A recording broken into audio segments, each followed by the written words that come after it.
हारने वाले का भी एक रुतबा होता है, हारने वाले का भी एक रुतबा होता है, अफसोस तो वो करे जो दौड़ में शामिल ही नहीं हुआ। और बोला घायल तो यहां हर एक परिंदा है, घायल तो यहां हर एक परिंदा है, जो फिर से उड़ सका केवल वही जिंदा है। नमस्कार प्यारे बच्चों, देखो आज की अपडेट बहुत अच्छी अपडेट है। अपडेट को आप लास्ट तक देखना और जो साथी नए हैं चैनल को सब्सक्राइब करना, ठीक है। जैसे भी छोटी बड़ी जो भी लेटेस्ट अपडेट है उसके लिए मैं तुरंत आपके लिए एक वीडियो बनाता हूँ, आप तक मैं संप्रेषण करता हूँ, ठीक है। और एक और निवेदन है आपसे कि जो साथी नए हैं, जो बच्चे तैयारी करना चाहते हैं, तो हमारी नियमित 8:30 बजे क्लास डेली स्टार्ट होती है। 10 बजे बहुत अच्छी हरियाणा जीके की क्लास होती है, रेगुलर 10-10 क्लासें हो चुकी हैं। आज 11वीं क्लास है। आज से हमारा ठीक 11 बजे 11 AM मॉक टेस्ट स्टार्ट होगा, जिसमें क्रॉस क्वेश्चन आपकी तैयारी देखी जाएगी, आपका एग्जामिन किया जाएगा, आपका निरीक्षण किया जाएगा, आपकी कितनी तैयारी है। तो सभी साथी वीडियो को ज़्यादा से ज़्यादा शेयर करें, बिना पैसे का सब्सक्राइब करें, थोड़ा सा अप्रिशिएट करें, थोड़ा सा मोटिवेट करें, ताकि हम और नई नई जो लेटेस्ट जानकारी हैं आप तक हम पहुंचा सकें। तो आज बात करते हैं, देखो जेबीटी के वे साथी जिनका रिजल्ट आ चुका है, कट ऑफ सबको पता है, फाइनल लिस्ट भी लगभग कितने नंबर तक जाएगी आप समझ सकते हैं, क्योंकि सारे जागरूक बच्चे हैं। तो सबसे पहले हम बात करते हैं कि जो जेबीटी का जो डीवी है, देखो डीवी जो है फिलहाल तो आपने देखा होगा कि ऑनलाइन ही मेंशन हुआ है कि भाई आपका जो डीवी है वो ऑनलाइन होना है, ठीक है। तो ऑनलाइन जो डीवी होना है, और ये भी आपने देखा होगा कि लिखा हुआ था उसमें कि यदि आवश्यक कैंडिडेट के नए आने से एडिशनल लिस्ट भी निकाली जाएगी डीवी की, हो सकता है 1-2 नंबर और नीचे भी आ जाए, ठीक है। उसके कारण मैंने आपको पहले कई बार बताए हैं कि भाई ग्रुप नंबर 56-57 में बच्चों ने ज्वाइन कर लिया है, केवीएस में चले गए हैं, कुछ एक चंडीगढ़ शिक्षा विभाग में चले गए हैं, कोई टीजीटी में चले गए हैं, पुरानी कई भर्तियां जो वेटिंग लिस्ट आई थी संस्कृत इंग्लिश की, कुछ एक टीजीटी की एक वेटिंग लिस्ट और आने वाली है, एक पीजीटी की 3069 पदों पर एक भर्ती चली हुई है, उसमें भी मैक्सिमम बच्चे जाएंगे। तो ऐसी बहुत सी चीज़ें पैरेलल चली हुई हैं। तो अब हम थोड़ी सी डिस्कस करेंगे। दस्तावेज मैंने आपको बताई दिए थे कि आपको दस्तावेज कौन से तैयार रखने हैं, कौन से अपलोड करने हैं। जो आपने जो फॉर्म जब उस समय भरा था तो उस समय कौन से डॉक्यूमेंट्स आपने लगाए थे, एज इट इज वो ही डॉक्यूमेंट्स आपके कंसिडर किए जाएंगे। अब मैं बात करूं कि ऑनलाइन आपका जो डीवी होगा वो आपके लिए 100% नुकसानदायक होगा। यदि आप सभी बच्चे, आप सभी भावी अध्यापक ने यदि इसमें प्रयास नहीं किया तो मैक्सिमम हो सकता है आपको नुकसान भी हो सकता है, ठीक है। क्योंकि ये मेरा नज़रिया है, मेरा अनुभव है, मैं अपने हिसाब से बता रहा हूँ कि ये आपको नुकसान क्या हो सकता है।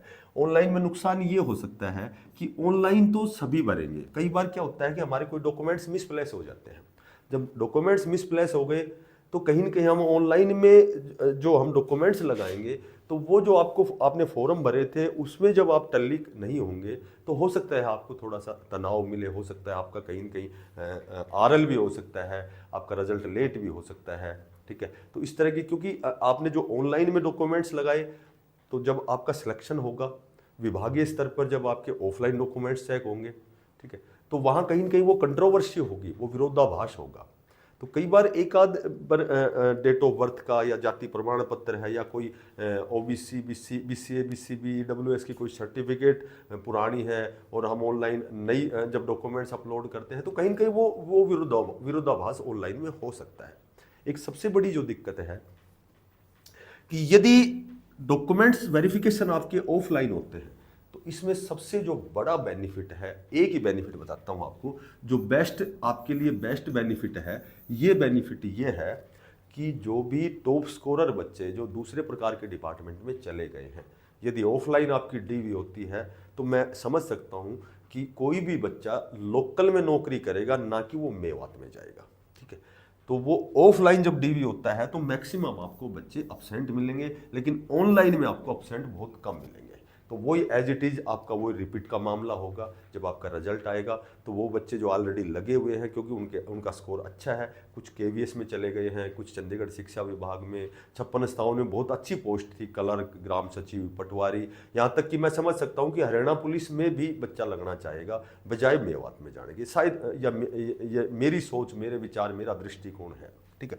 तो कहने का मेरा मतलब ये है कि आप यदि प्रयास कर सकते हैं तो ऑफलाइन का ही करें। यदि ऑफलाइन आपका डीवी होता है, जो जितने भी 4200 4300 जितने कैंडिडेट की जो डीवी की लिस्ट आई थी, तो इनमें से यदि ऑफलाइन करते हैं तो मैं जहाँ तक समझ सकता हूँ कि 2500 या 3000 ही बच्चे आपके डीवी के लिए जाएंगे, ठीक है। बाकी जो बच गए 1500 जो बच्चे बच गए वो टॉप स्कोरर बच गए, क्योंकि उनका सिलेक्शन हो चुका है। तो मे बी आपकी जो एडिशनल जो डीवी की लिस्ट एक और आएगी, ठीक है, तो उसके बाद उन बच्चों का भी सिलेक्शन होगा जिनका 1-2 नंबर कम रह गए। तो जहां तक मैं समझ सकता हूं, तो एक तो प्रयास आपको ऑफलाइन का करना है। दूसरी मैं बात करूं कि मेवात में शिक्षकों की कमी है। कल मैंने एक प्लेटफॉर्म था, बहुत बड़ा प्लेटफॉर्म है, कौन सा है, मेरे ख्याल से पता नहीं कौन सा प्लेटफॉर्म है, तो उस पर स्पेशल एक सामाजिक कार्यकर्ता था। वो कह रहा था कि भाई जो मेवात है, मेवात में शिक्षकों का बहुत ज़्यादा अभाव है। जहाँ 10 से 15 मास्टर होने चाहिए वहाँ 2 से 3 मास्टर हैं, ठीक है। जो जितनी भी मिडिल स्कूल है तो वहाँ 1-2 मास्टर हैं, प्राइमरी 1-2 मास्टर हैं, तो वहाँ शिक्षकों का बहुत ज़्यादा अभाव। और ये आपने देखा होगा 15-20 दिन पहले अखबार में आया था कि 4500 शिक्षकों की कमी है मेवात में। मेवात में 4500 शिक्षकों की कमी है, जिसमें अध्यापक हो गई प्लस अधिकारी हो गई, तो 4500 शिक्षकों की कमी है। और वैसे भी आपने देखा होगा कि मेवात की जो लिटरेसी दर है, जो साक्षरता दर है, वो सभी राज्यों से कम है। इसलिए रेस्ट ऑफ हरियाणा की अलग से भर्तियां निकाली जाती हैं और मेवात की अलग से। तो मेवात में ऑलरेडी पहले ही शिक्षकों का अभाव है। तो सामाजिक कार्य, दैनिक सवेरा प्लेटफॉर्म था वो, मेरे ध्यान आ गया, दैनिक सवेरा प्लेटफॉर्म था, उसमें एक सामाजिक कार्यकर्ता कह रहा था कि यदि यहाँ शिक्षकों का अभाव रहेगा तो बच्चे संघर्ष करेंगे, स्ट्रगल करेंगे, और हमें इन बच्चों को मुख्य धारा से जोड़ने के लिए शिक्षकों की नियुक्ति करनी होगी। तो एक तो 1456 जेबीटी के पदों पर ये नियुक्ति तो बहुत जल्दी होने वाली है, अब नहीं तो लगभग जून में तो होनी है। मई में आपका डीवी चलेगा, जून में हो सकता है, जून में आपका सिलेक्शन हो, ज्वाइनिंग हो, तो जुलाई से तो प्रॉपर ये 1456 तो अध्यापक मिल जाएंगे। लेकिन फिर भी यहाँ अध्यापकों की बहुत मैक्सिमम स्तर पर कमी है। तो इन बच्चों को मुख्य धारा से जोड़ने के लिए शिक्षक होने अनिवार्य है, ठीक है। वैसे ही वहाँ साक्षरता दर कम है।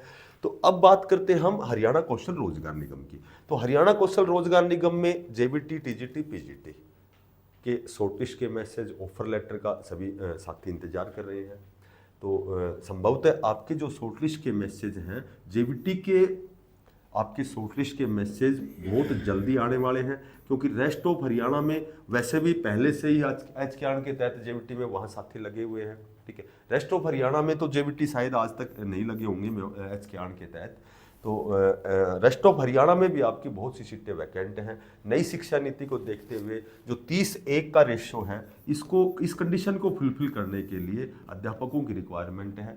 तो जहाँ तक मुझे जानकारी है, आपके मई महीने में जेबीटी, टीजीटी, पीजीटी और एनटीटी, स्पेशल नर्सरी टीचर, जो बच्चों में अनौपचारिक शिक्षा, बच्चों को अनौपचारिक शिक्षा देंगे, जो केजी क्लासेज हैं, एलकेजी, यूकेजी है, नर्सरी क्लास है, तो एनटीटी टीचर की भी बहुत ज़्यादा रिक्वायरमेंट है। पहले से ही फॉर्म भरे हुए हैं और उनके शॉर्टलिस्ट के मैसेज भी बहुत जल्दी आपके आने वाले हैं। तो जहाँ तक मैं समझ सकता हूँ, आपके मई महीने में और इन शिक्षकों की पूर्ति होगी, आपके शॉर्टलिस्ट के मैसेज आएंगे। अपने डॉक्यूमेंट्स तैयार रखें।